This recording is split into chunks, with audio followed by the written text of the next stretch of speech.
Have you ever thought about all the intricate processes that occur in our bodies without our ever even having to think about them?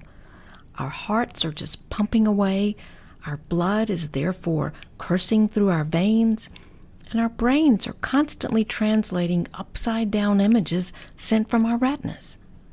Now think of this. The breath is the only involuntary physical process that we can consciously control. We don't have to think about breathing, luckily, but we can control it. That's power.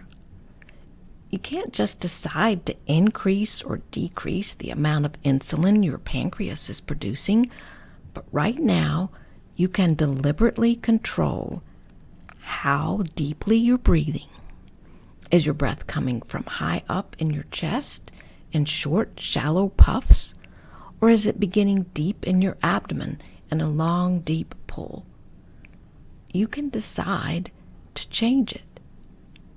For years, health practitioners have known that the breath can heal and calm our bodies and minds. Many recommend working with the breath to make our inhalations and exhalations slower and deeper, because slow, deep breaths and brief periods of holding our breaths prompt beneficial changes in our nervous system. Now here comes an important science moment.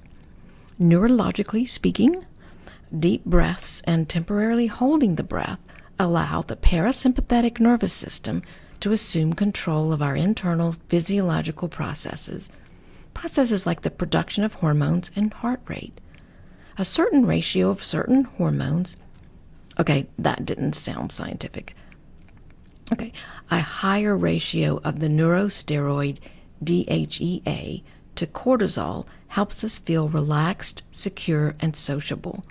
A regular heart rate can make us feel calm and comfortable. That's what happens when the parasympathetic nervous system is in control.